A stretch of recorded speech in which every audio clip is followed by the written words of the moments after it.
The Hill is reporting that the neoconservative establishment is going to support Hillary Clinton over Trump if it comes down to that. What a story this is. So they say the following.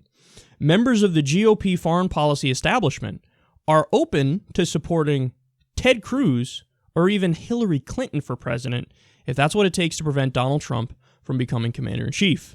In interviews with The Hill, prominent Republicans who signed a scathing open letter denouncing Trump said they aren't wavering from their opposition to him. Several admit that if absolutely forced to choose between Trump and Clinton, they would pick the former Secretary of State. Here's a direct quote now from one of them. Quote, "I'll never support Trump, period. If the only choices I'm offered is between Hillary and Trump, I'll go for Hillary." One pointed to Clinton's speech earlier this week at the American-Israel Public Affairs Committee, saying it was relatively well received and could have been delivered by Rubio. And then here's my favorite quote, again, from somebody who's part of the Republican establishment and specifically is a neoconservative. Quote, "On foreign and defense policy, I at least trust Hillary's judgment." And you're a liberal, you're going to vote for her. That's beyond embarrassing. This is a joke at this point, man. Hillary Clinton is basically the furthest right-wing Democrat that has a chance ever, maybe, in an American election. We're talking about somebody, and look at her record. So, yeah, they're saying this, but why are they saying it? Well, they're saying it because of the speech she gave at AIPAC earlier this week, and they're saying it because of her record. So look at what she talks about. Look at what she says. You know, and look at her voting record. So she was in favor of the Iraq War. She was in favor of the Patriot Act, too, which is something the neoconservatives absolutely loved. You know, that was their baby. It rips up the Constitution and throws it in the garbage. But who cares? Hey, I got people on the right to like me, so I voted for it. And actually, you know, I'm sure she just agrees with it, too. Hey, Fourth Amendment, my ass cheeks. I don't care. Get it the fuck out of here. She's been calling for intervention in Syria. She obviously orchestrated what happened in Libya when we did some bombing in Libya. She was against even talking to Iran in the first place. Now she comes out and takes credit and says, yeah, I was part of the Obama administration that got the Iran deal. So isn't that great? No, wait, you're not being direct here. It was President Obama and John Kerry who said, sure, we'll talk to them without preconditions. And Hillary Clinton attacked Obama the last time she ran for president and said, that's so naive. Why would you do that? So you're not in favor of even talking to them in the first place, and they got the deal, and now you take credit for the deal. Her foreign policy advisors released a letter attacking Bernie Sanders. We covered it on the show not that long ago. And they bragged that Hillary Clinton views the world as a geopolitical chessboard with Russia. Not only should you not brag about that, you should be embarrassed to admit that. Because that's the exact kind of mindset that always gets us into trouble. You're saying I think our troops are like pawns in a chess game. How incredibly demeaning. You're saying their lives? Yeah, whatever, their lives. They're part of this broader picture, the American empire, and it's like we're playing chess with Russia. And that's such an admission about their position in Syria, too. Because think about it. Syria is aligned with Iran, and they're aligned with Russia. So Hillary's admitting, hey, chessboard, and we're against Russia. So what does that mean? That means that basically no matter what, you're going to support the rebels. And because the rebels are trying to topple the Syrian government. And again, the Syrian government is aligned with Russia.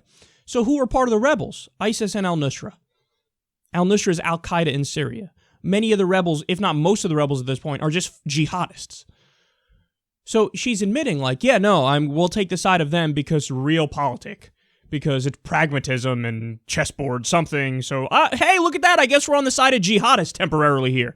Where did I see that play out before? Oh, I don't know. Maybe when Ronald Reagan did it in Afghanistan, when we armed the Mujahideen, who later became the Taliban and Al-Qaeda because they were fighting the Soviet Union at the time, and we thought the enemy of my enemy is my friend. I'm so against the Soviet Union that so I armed some Muslim radicals, and whatevs, bro, I'm sure it won't come back to bite me in the ass. Obviously it did. But Hillary's like, I learned from that, and I will do that moving forward. And again, you say, well, look, she feels bad about the vote in Iraq, so get over it. She said, I'm sorry for it. Well, number one, sorry is not enough. But number two, she didn't even learn the lesson. She's trying to make the same mistake in Syria. What was the lesson of Iraq? Don't topple the strong man in the Middle East. No matter how evil that strong man might be, Saddam Hussein was evil, okay? But is it the U.S.'s job to topple governments that have bad guys? We'd have to topple the entire world. So what? You look at Assad and, yeah, he's a bad guy. Okay, I agree, he's a bad guy. Why would the U.S. fucking topple him? When we just learned the lesson of Iraq, you don't topple the strong man, because then it might get worse. In Iraq, it did get worse. ISIS rose out of that. But she's like, I want to make the same mistake in Syria. She said in a speech she gave in the middle of the campaign, yes, we need to put ground troops in Syria. She also said we need a no-fly zone in Syria, which requires even more ground troops. Then fast forward in debates with Bernie, he's like, hey, do you want ground troops? She's like, no, what are you talking about? I don't want fucking ground troops. So she's a neoconservative when you look at her record and when you look at the policies she pushed for, but then she's actually much more weaselly than a neoconservative, because when she's in the right setting, when she's in front of college students or she's next to Bernie Sanders on a debate stage, all of a sudden she's like, oh, no, totally, I'm progressive. What do you know? I'm totally left-wing. I don't know what you mean. Foreign policy, aggressive foreign policy? I don't believe in that at all. She also, as she's attacking Bernie Sanders for not wanting to do regime change and allegedly, oh my God, you love Fidel Castro, don't you, Bernie?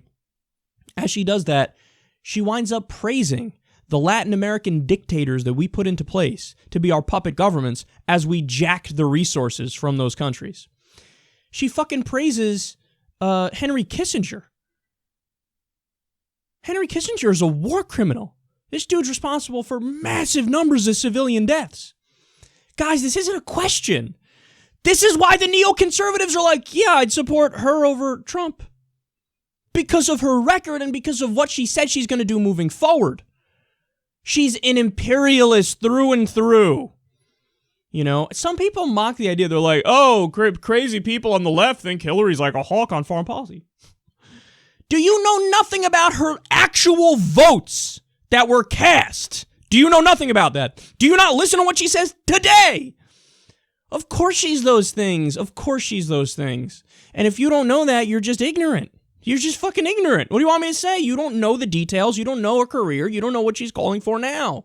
You're not versed in the policy substance. So, you know, there you have it, man. I've said it before. To me, neoconservative, when I look at neoconservatism, that functions as a fundamentalist religion. So I'm not saying all right-wingers are bad, all conservatives are bad. They're not. It's the extremists, the radicals, the fundamentalists, if you will. I know that term is more meant for, you know, religious groups, but you can use it in a way while discussing this. You just mean the far right here when I say that. Well, neoconservatism is the idea that, hey, I'm going to use force. That's going to be what I go to, and I'm going to do it often. The whole idea of the Bush Doctrine was preemptive war. We're going to be the ones going on the offensive. They used to be like, oh, that's totally a war crime, and you're the bad guy if you do that. Now we're like, no. We're the good guys by definition, so we got to do whatever the fuck we want. We're going to go on the offense here. Neoconservatism functions as a fundamentalist religion. When your answer is always violence, when your answer is always intervention, when your answer is always more America, more sprinkle and freedom all over the place, man, that's beyond irrational, to the point where you don't care about logic and data and evidence and history. You're just like, I don't know, that's just my gut. I need more war, more war, more war, more war. So neoconservatism is imperialism, and it's American exceptionalism, and it's basically a version or a variety of a fundamentalist religion, and it's definitely dangerous, especially when the United States of America has the biggest military in the world by far and away. I say no. Our troops are not pawns in a chess game, you disrespectful fuckheads. No, our troops they're human beings, and they shouldn't be sent to die needlessly in wars that make no sense. So that's the common sense position. Hillary's not on that page, Bernie is.